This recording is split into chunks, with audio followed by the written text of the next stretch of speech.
Amanat pembina upacara pasukan diistirahatkan. Amanat, istirahat di tempat. Gerak. Assalamualaikum warahmatullahi wabarakatuh.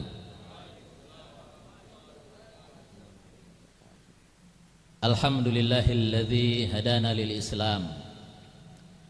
Wassalatu wassalamu ala sayyidina Muhammadin khairil anam wa ala alihi wa ashabihil kiram. Salatan wa salaman daimaini mutalazimaini ila yaumiddin. Qala Allah Ta'ala fil Qur'anil Karim, A'udzu billahi minasy syaithanir rajim. Bismillahirrahmanirrahim.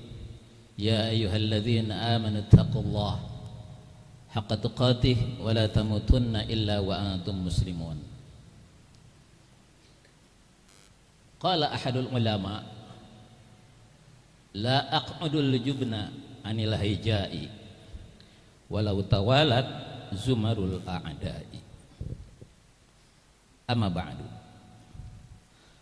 Al-mukarramun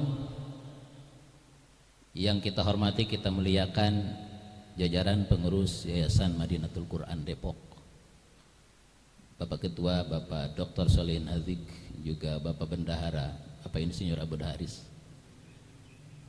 Al-Mukarramun, Bapak Pengasuh Pesantren Madinatul Quran, juga para mudaro, Al-Mukarramun, para kepala unit, para guru, para ustadz, para musyrif, para musyrifah.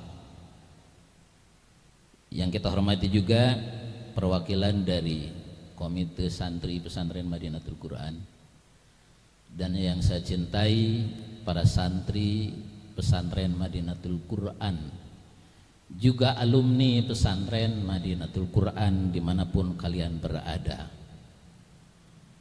Hari ini adalah hari kita, hari di mana kita patut bersyukur kepada Allah Subhanahu wa Ta'ala karena sudah memilih kita menjadi manusia terbaik. Setelah Allah ciptakan kita sebagai makhluk yang paling baik, karena manusia walaqad khalaqnal insana fi ahsani taqwim. Kemudian Allah Subhanahu wa Ta'ala muliakan kita dengan keimanan. Allah Subhanahu wa Ta'ala muliakan kita dengan Al-Quran. Lebih daripada itu, Allah pilih kita menjadi santri penghafal Al-Quran. Khairukum man ta'allamal Quran wa 'allamah. Salawat dan salam semoga dilimpahkan kepada junjungan kita Nabi Muhammad sallallahu alaihi wasallam, juga kepada seluruh keluarga beliau, sahabat beliau, dan keluarga, baik keluarga nasab ataupun keluarga besar beliau, yakni semua umat yang beriman dan bertakwa. Mudah-mudahan kita semuanya di akhirat mendapat syafaat dari beliau. Amin ya rabbal alamin. Setelah Indonesia memproklamirkan kemerdekaannya tanggal 17 Agustus 1945, penjajah tidak rela negara yang makmur ini lepas mandiri. Mereka kemudian bermaksud kembali menjajah Nusantara.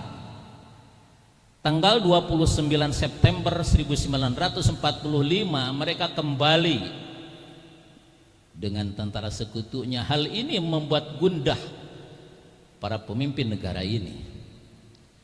Insinyur Soekarno sebagai presiden pertama yang paling merasakan kegundahan hal tersebut, karena tidak mungkin sejarah mundur ke belakang.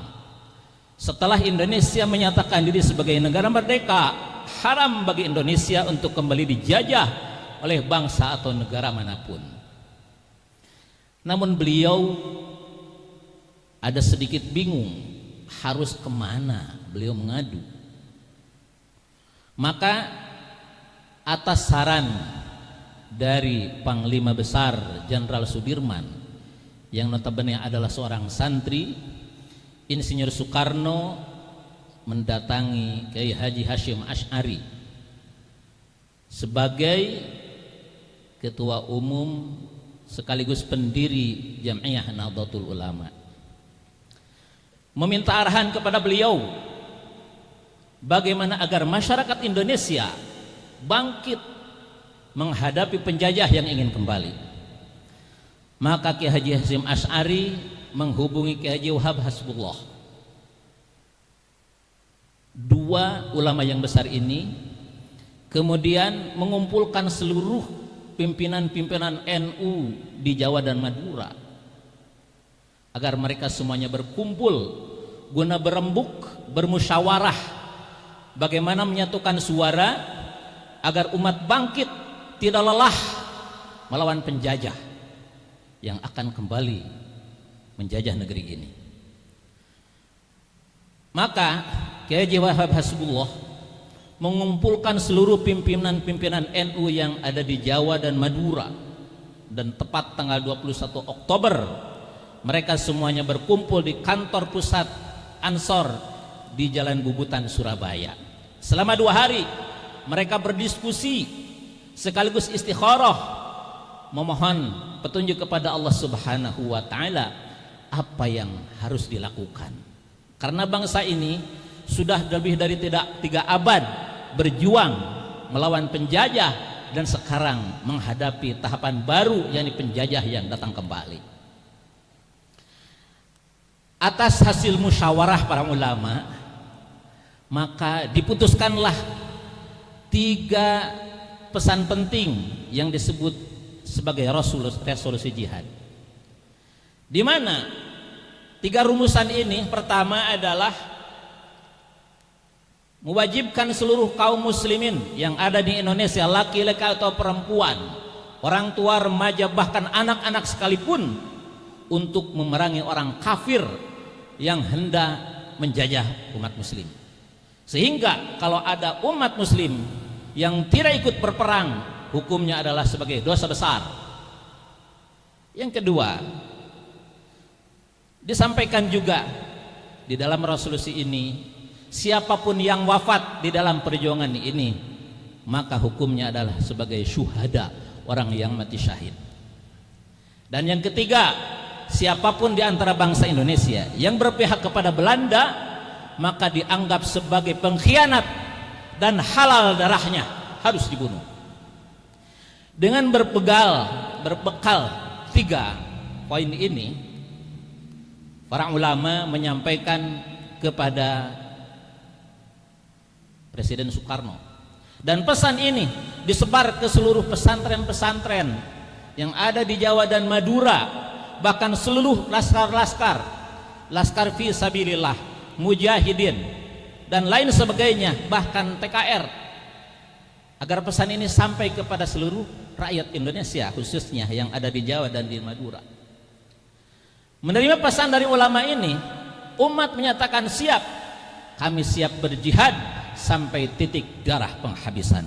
La aqudul jubna anil hayyai walau tawarat zumarul a'dai.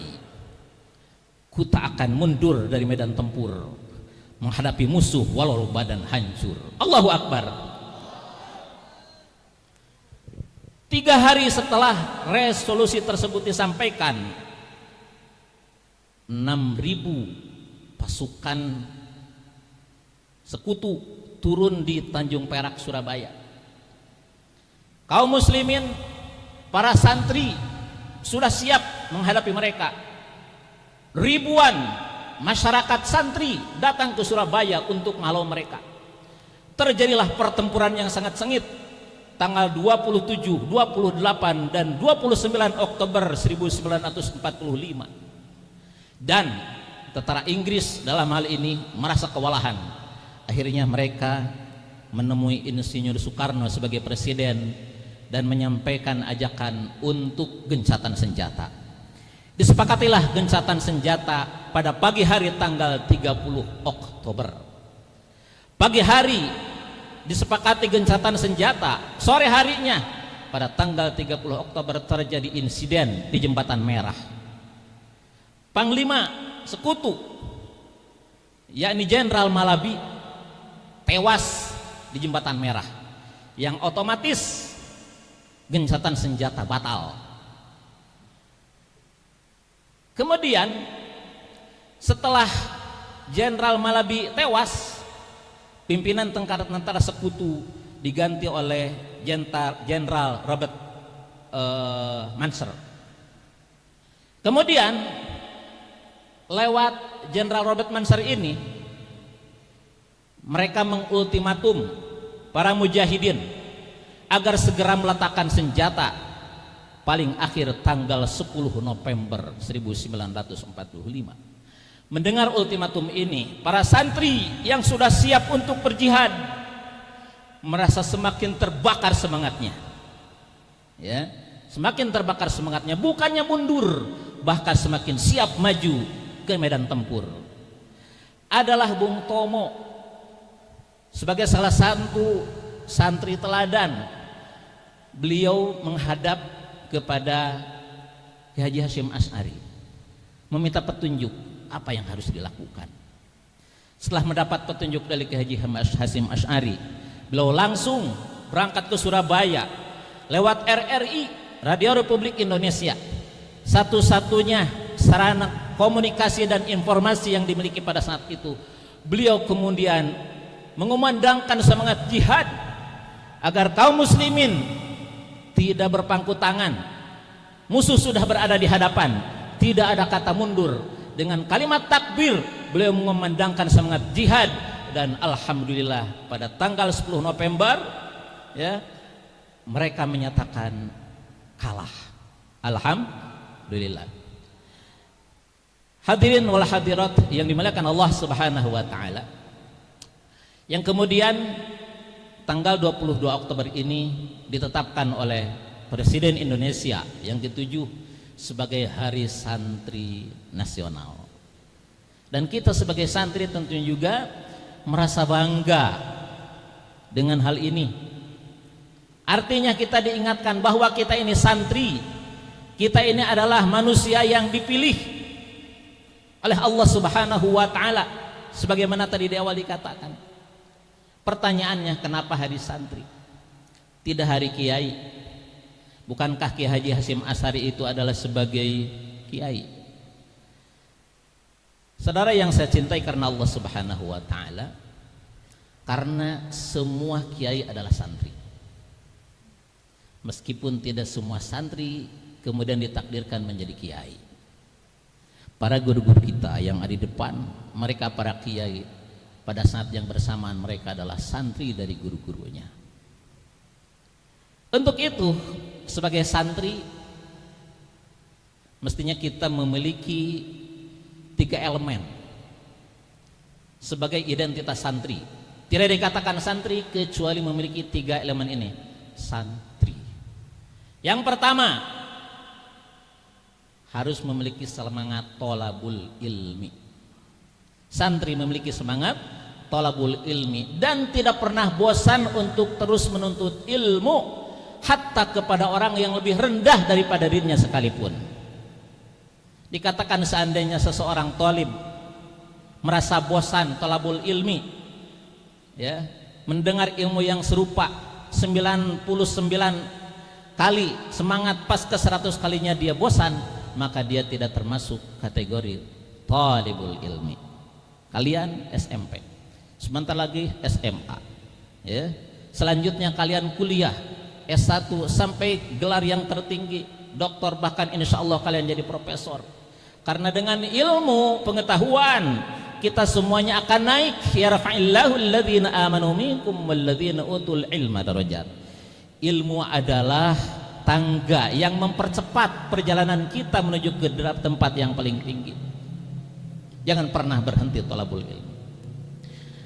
Yang kedua, elemen yang harus dimiliki oleh santri adalah tazkiyatun nafs, senantiasa menjaga kesucian hati agar ilmunya manfaat.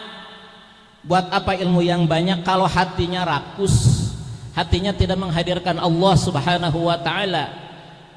Banyak kejahatan yang terjadi yang dilakukan oleh orang-orang yang berilmu, dampaknya lebih dahsyat daripada kejahatan yang serupa yang dilakukan oleh orang yang tidak memiliki ilmu. Jadi Tazkiyatun nafsi adalah hal yang semestinya. Bagaimana kita menyucikan diri kita, senantiasa rajin ibadah kepada Allah Subhanahu wa taala. Dari mulai hal yang wajib, sholatnya, saumnya, zakatnya, dan lain sebagainya, sampai hal-hal yang sunnah. Dan yang ketiga, elemen yang harus dimiliki oleh seorang santri adalah memiliki semangat jihad. Jihad, berjuang melawan rasa malas, melawan perasaan buruk sangka kepada sesama, melawan perasaan buruk sangka kepada guru, melawan perasaan buruk sangka kepada lembaga. Ini yang harus dimiliki oleh setiap kita semuanya. Insya Allah kelak ketika para ulama yang sekarang ini membimbing kita semuanya, para guru yang selama ini membimbing kita semuanya, akan digantikan oleh kalian para santri. Wa ma yalil mudhafa yati khalafa anhu fil i'rabi idza ma hudhifa. Santri siap mengganti para ulama ketika mereka semua telah tiada. Selamat Hari Santri 22 Oktober 2025, mengawali Indonesia merdeka menuju peradaban dunia. Wallahul muwaffiq ila aqwamit thoriq. Assalamualaikum warahmatullahi wabarakatuh.